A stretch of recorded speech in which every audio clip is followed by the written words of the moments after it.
인사하겠습니다. 반갑습니다. 사랑합니다.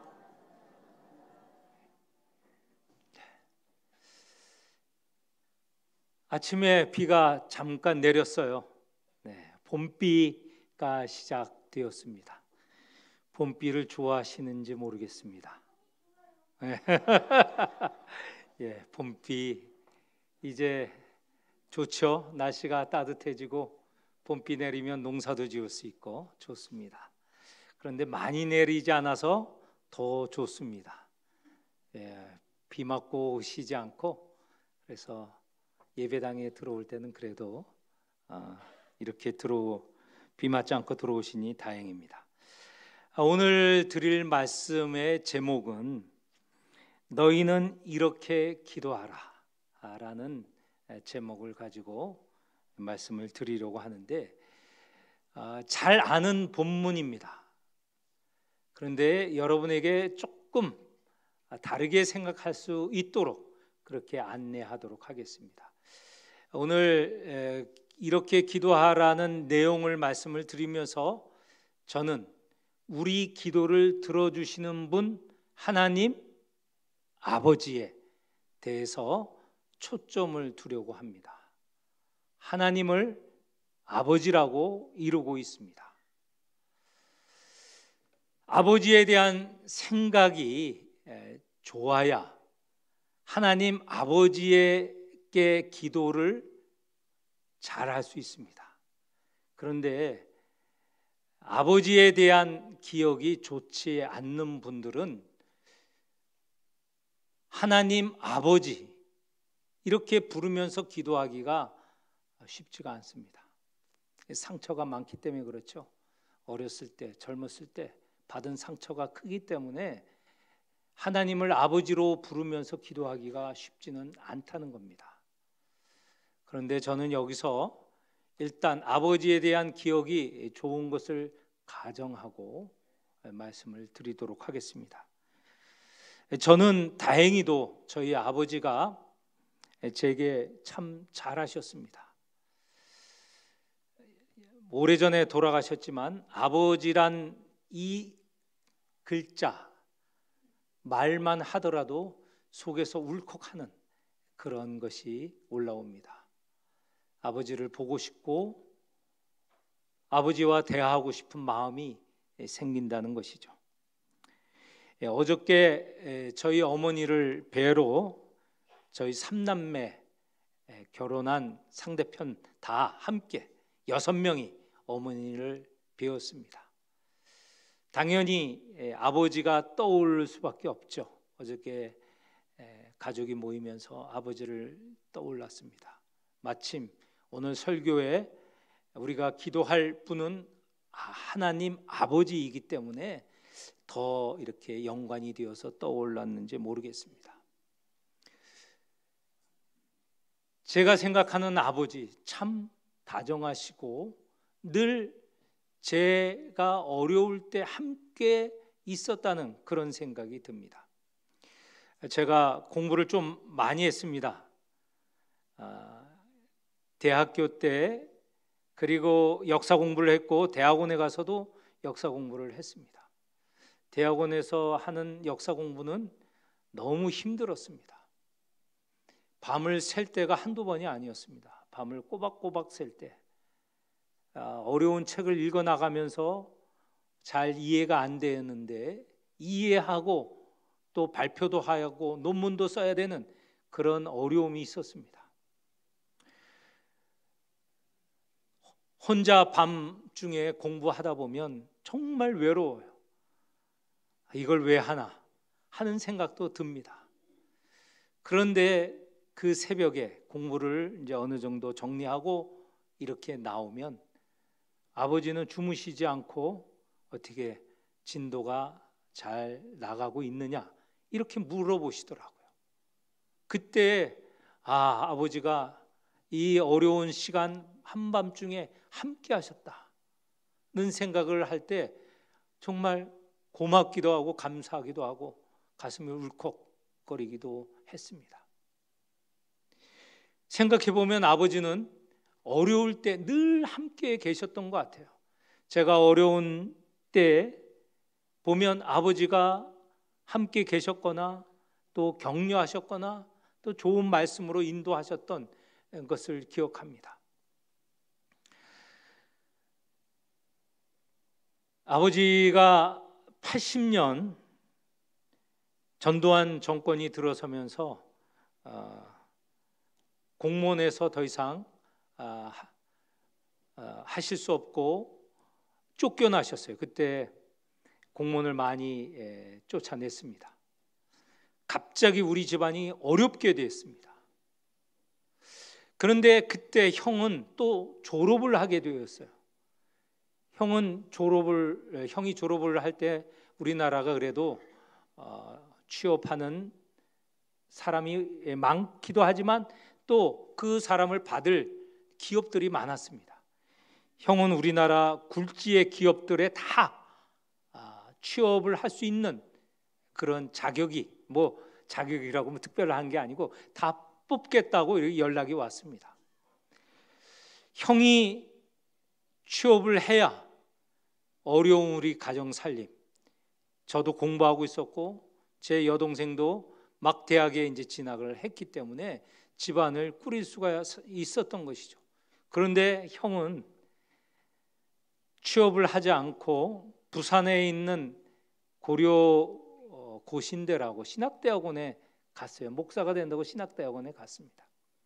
당시 우리 집안은 형이 예수를 믿고 제가 믿고 이 여동생이 믿고 아직 부모님은 예수를 믿지 않을 때였습니다.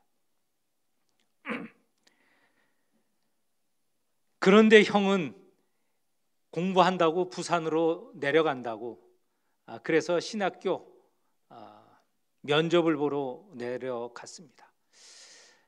저는 예수를 믿지만 또 형이 목사 된다는 것에 대해서 그거는 부정하지는 않지만 이 어려운 때 좀 취업을 해서 좀 가정을 든든하게 하고 신학교에 가면 어떨까 이런 생각을 하면서 형을 원망했습니다. 형이 면접을 하고 서울로 돌아왔습니다.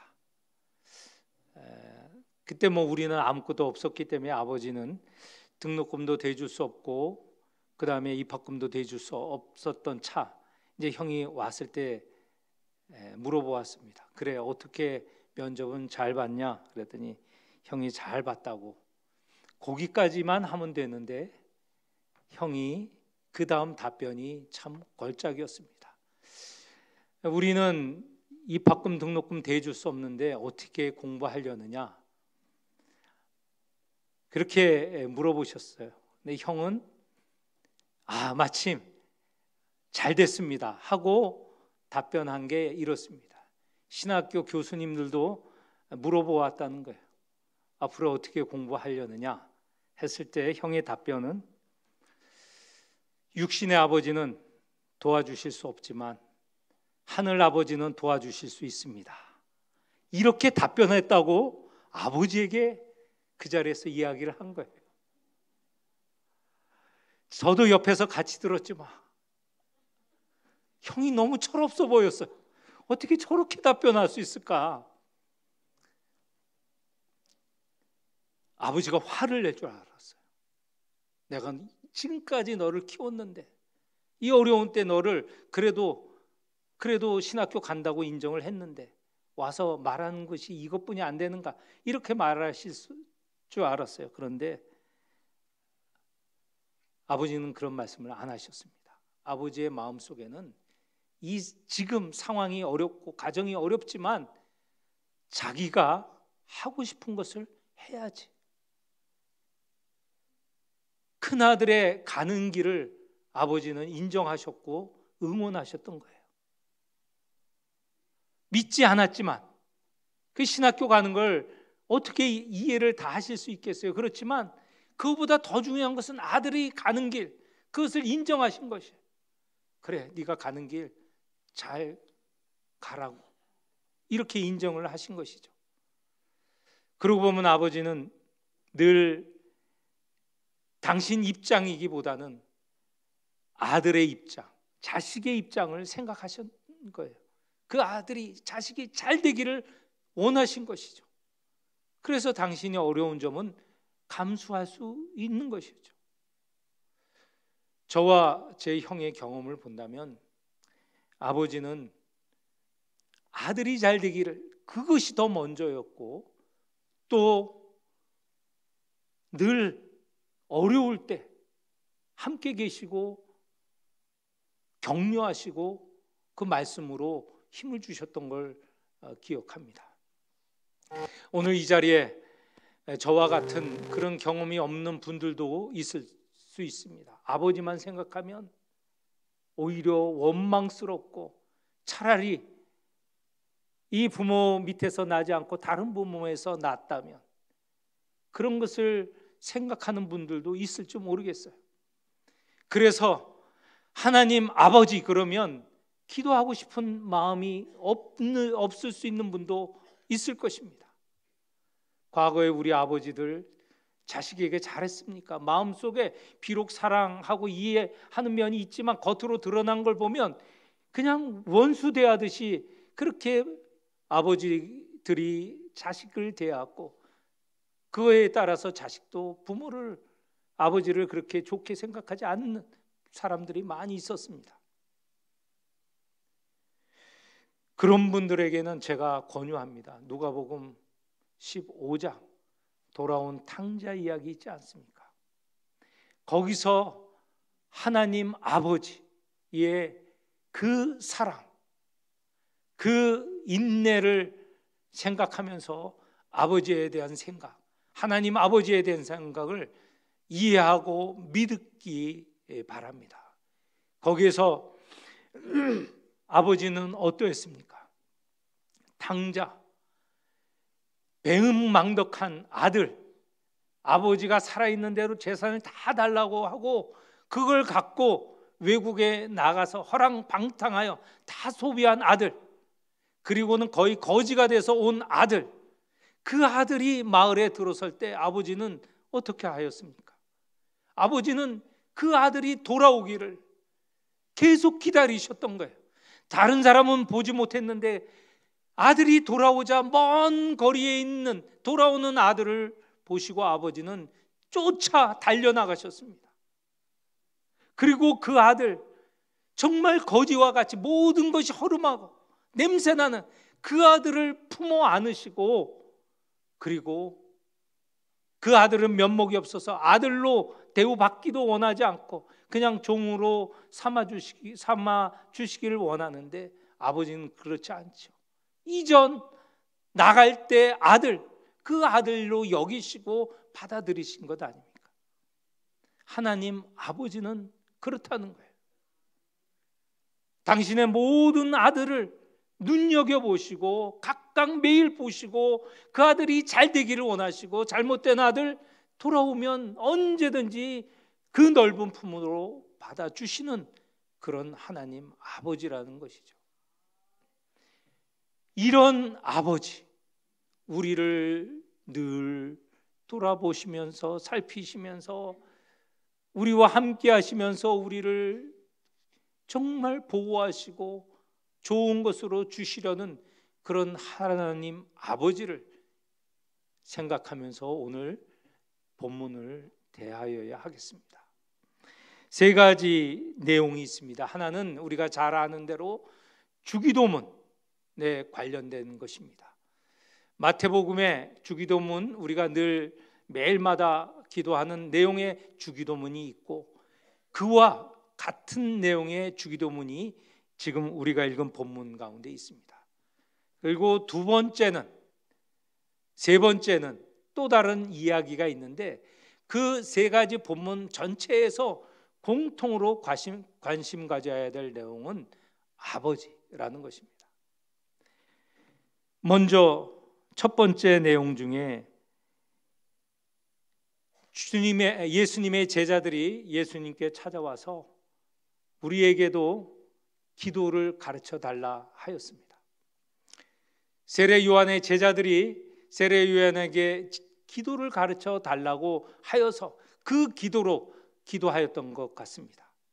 그러니 예수님의 제자들도 그 모습을 보고 예수님께 찾아와서 선생님이신 예수님께 우리에게 기도를 가르쳐 달라 하셨습니다. 그래서 가르쳐 주신 기도가 우리가 알고 있는 주기도, 그리고 주기도문입니다. 주님께서 가르쳐 주신 기도, 그 내용의 축소본이 오늘 이 누가복음에 기록된 내용입니다. 그거의 온전한 것은 마태복음에 기록이 되어 있죠.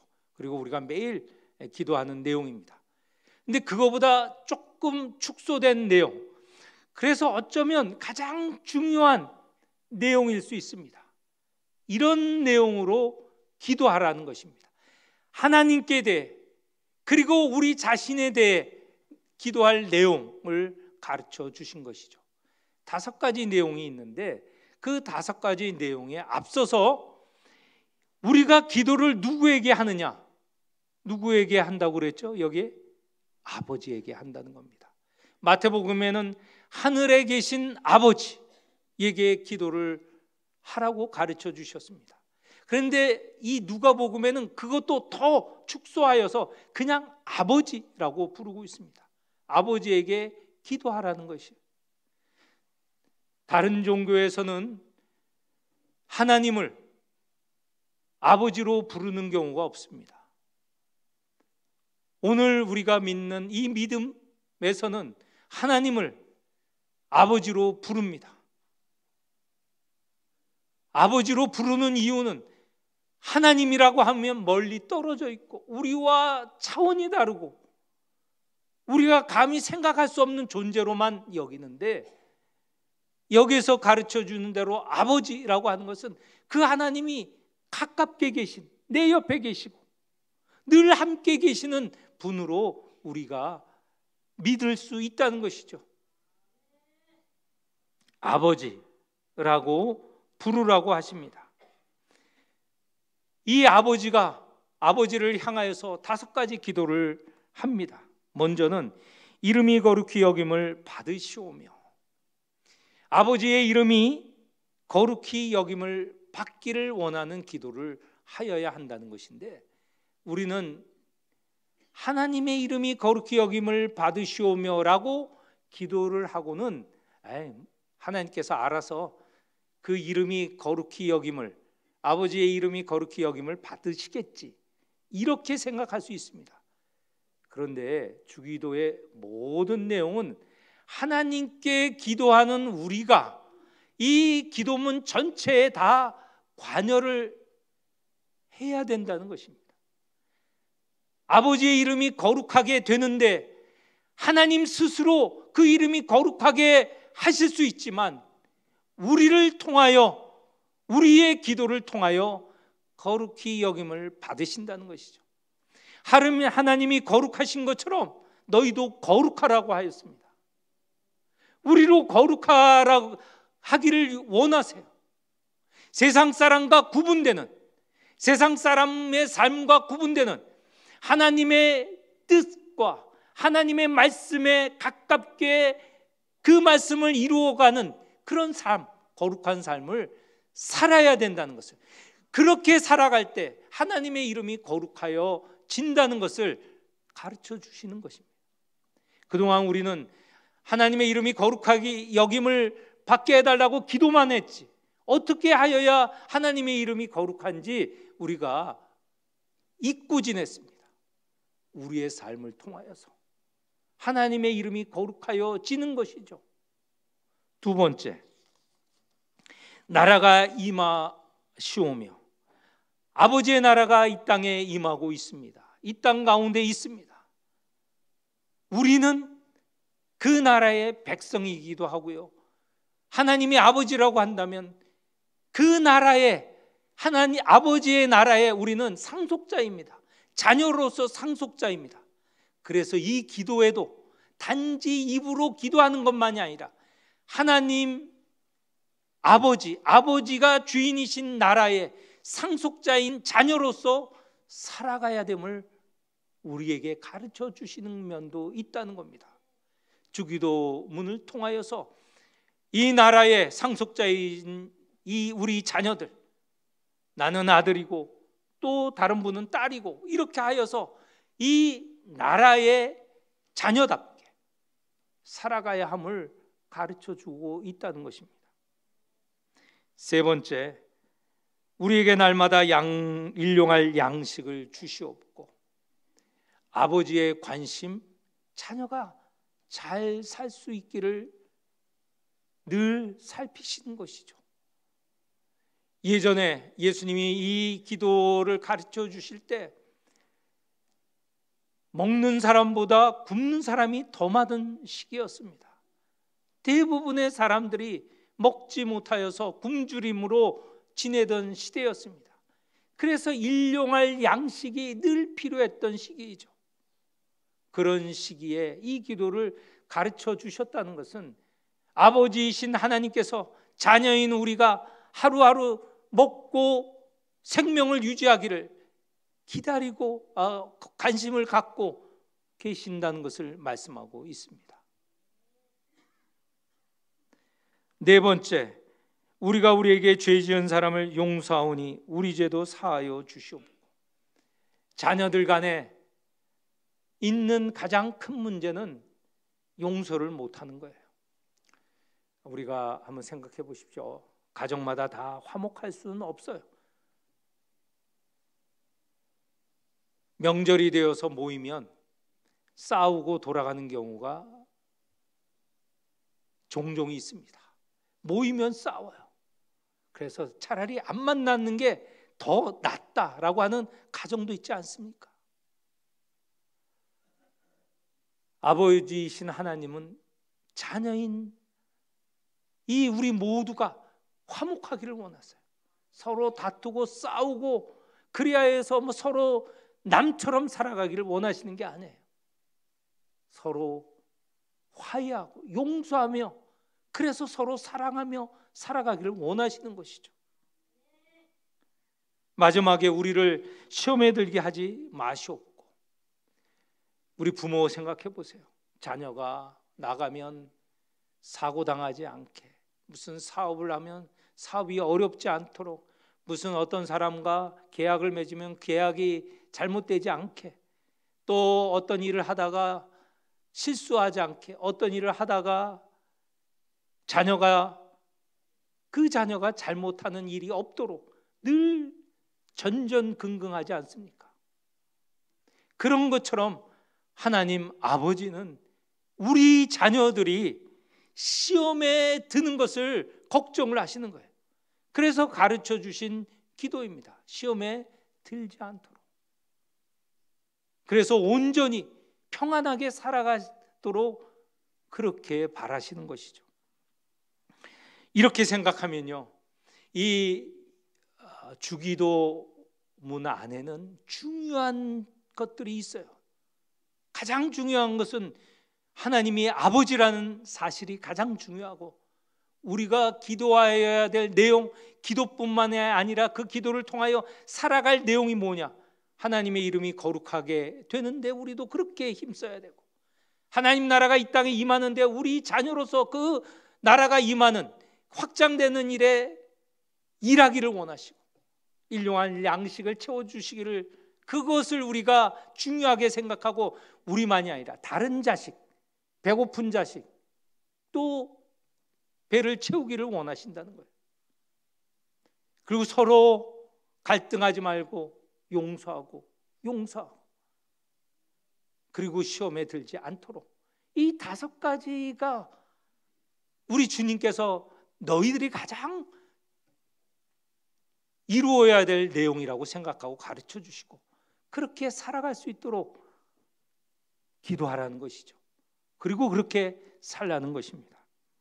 자, 이렇게 주기도를 가르쳐 주신 하나님께서 두 번째 이 비유를 말씀하십니다. 5절에서 8절인데 이 내용은 이렇습니다. 예수님 당시에 일반적인 마을의 모습입니다. 어떤 마을에 손님이 오면요, 그 손님이 방문한 집안의 손님만이 아닙니다. 그 손님이 오시면 그 마을 전체의 손님이에요. 마을은 그 손님에게 정말 최선을 다해서 가장 좋은 곳으로 대접하는 것이 그 당시의 일상적인 삶의 모습입니다. 어느 날 손님이 오셨어요. 그런데 그 손님이 밤 한가운데 왔어요. 늦은 밤에 왔다는 거예요. 찾아온 집 손님이 온 거예요. 밤이라고 손님을 하는 게 아니에요. 그 정성을 다해서 영접하는 거예요. 환대해야 되는 겁니다.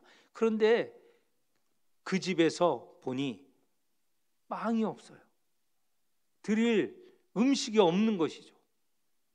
그러면 어쩔 수 없습니다. 한밤중이니까 그냥 굶다가 내일 아침에 우리가 빵을 구입해서 같이 먹읍시다. 이렇게 하면 그 사람뿐만 아니라 마을이 이게 손님 대접하지 못하는 정말 쌍놈의 마을이 되는 거예요. 그러니 그 집 주인이 일어나서 옆집 친구에게 찾아갑니다. 문을 쾅쾅쾅쾅 두들기는 거예요. 오늘 이 본문에서 나오는 내용, 우리 지금 현재 시점에서 본다면 있을 수 없는 내용입니다. 한밤중에 다른 집에 가서 빵을 달라고 문을 두드릴 수 있나요? 그 집의 사람들은 다 지금 잠자리에 누워 있는 것 아닙니까? 다 누워서 자고 있는데 문을 두드린다? 이건 있을 수 없는 일이죠. 그러나 그 당시에는 그것이 폐가 되지 않는 일이에요. 우리 마을에 손님이 왔는데 이 손님이 굶고 있어요. 어떻게 그럴 수 있는가? 잠 깬 사람이나 또 지금 자고 있는 사람이나 다 일어나서 깨워서 일으켜서 대접을 하는 게 그 당시에는 일반적인 거라는 것이죠. 이 5절에서 8절을 읽어보면 너무 이상하다라고 했는데 당시에는 당연한 이야기고요. 그래서 7절에 이렇게 말합니다. 그가 안에서 대답하여 이르되 나를 괴롭게 하지 말라. 문이 이미 닫혔고 아이들이 나와 함께 침실에 누웠으니 일어나 내게 줄 수가 없노라 하겠느냐. 이 하겠느냐라고 말하지 않습니까? 이런 일이 그 당시에는 없다라는 거예요. 잠자던 사람도 일어나서 대접할 수 있도록 한다는 거예요. 그래서 이 손님 찾아온 집 사람이 옆집 사람에게 찾아갔는데 왜 찾아갔느냐? 저 집에는 빵이 있다라는 걸 알고 있기 때문에 그렇습니다. 그 당시에는 어느 집에 빵이 남아있는지 다 아는 시대였습니다. 그래서 빵이 남아있는 집에 찾아가서 잠자는 사람 깨워서 빵을 달라는 거예요. 그러면 잠자던 사람 벌떡 일어나서 빵만 줄 뿐이 아닙니다. 그렇게 하면 그냥 너무 대접이 소홀한 거예요. 자기 집에 있는 거, 대접할 수 있는 거, 좋은 거 다 찾는 거예요. 그것이 오늘 본문에 나와 있습니다. 8절에 보면 내가 너에게 말하노니 비록 벗됨으로 인하여는 일어나서 주지 아니할지라도 그 간청함을 인하여 자기 동네에 온 귀한 손님을 대접하여야 된다는 것 때문에 그 옆집 사람이 문을 두드렸고 그 두드림에 당연히 일어났고 그래서 일어나 그 요구대로 주리라.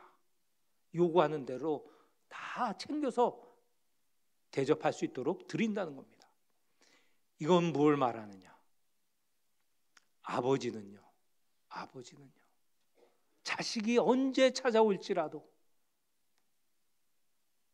더 좋은 것으로 주려고 하는 거예요. 그 자식에게 더 맞는 것, 더 좋은 것으로 주려고 하는 것입니다. 또 지난주에 제 딸이 찾아왔는데 이제 식사를 하는데 반찬 가운데 김치가 있었어요. 김치 맛있죠. 사실 저도 그 김치 받은 김치입니다. 정말 맛있어요. 근데 딸이 밥을 먹다가 김치를 보고 김치가 맛있다고 그러는 것은 그 속에 어떤 생각이 있는 거죠? 김치를 달라고 하는 거죠.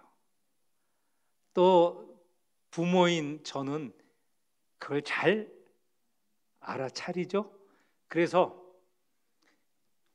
큰 곳에 김치를 가득 채워서 들려보냈습니다. 그런데 그것만 챙겼을까요? 냉장고에 좋은 딸이 좋아할 만한 거 다 뒤져서 이것저것 챙겨서 바리바리 챙겨서 손에 쥐어줬겠죠. 이 말씀입니다. 잠자고 있던 사람, 그가 하나님을, 아버지를 이르는 겁니다. 아무리 피곤하고 잠자는 상태에 있을지라도 손님이 찾아오면 벌떡 일어나서 좋은 것뿐만 아니라 더 좋은 것 찾아서 주는 것처럼 하나님께서는, 아버지께서는 아버지시라 이렇게 챙기시는 것이죠. 그래서 바로 이어지는 게 세 번째 이야기입니다. 악한 아버지일지라도 자식이 달라하면 좋은 것으로 주는데, 하물며 하늘 아버지는 그 자식들이 달라고 하는데 좋은 것으로 주지 않겠느냐. 그런데 가장 좋은 것이 뭐냐? 성령이라는 거예요. 성령을 주신다고 말씀하셨습니다. 오늘 우리는 기도해야 됩니다. 기도를 들으시는 분은 저 멀리 계신 분이 아니십니다. 아버지세요. 다정한 아버지세요. 우리 사정을 아시는 분이세요. 우리가 무엇이 필요하고 무엇이 좋은지를 아시는 아버지세요. 그 아버지에게 우리가 기도해야 됩니다. 그럴 때 그 아버지는요, 오늘 본문의 말씀처럼 사랑으로, 가진 것 좋은 것으로, 그 좋다는 것은 하나님께서 생각하시기에 좋은 거예요. 어떤 때 잘못 구하는 것도 있습니다. 여기 보면 뭐 잘못 구하는 것도 있어요. 그런데 그게 아니고 좋은 것으로 주신다는 것입니다. 오늘 이 말씀을 통하여서 이제 정말 우리가 기도해야 되겠습니다. 아버지에게 기도해야 되겠습니다. 아버지, 이렇게 간구합니다. 아버지께서 다 들어주실 줄 믿습니다. 혹 들어주시지 않는 것은 더 좋은 것으로 주심을 믿습니다. 주시는 것 의심치 않습니다. 기도하오니 응답하여 주옵소서. 기도하시는 모든 성도가 되시기를 축원합니다.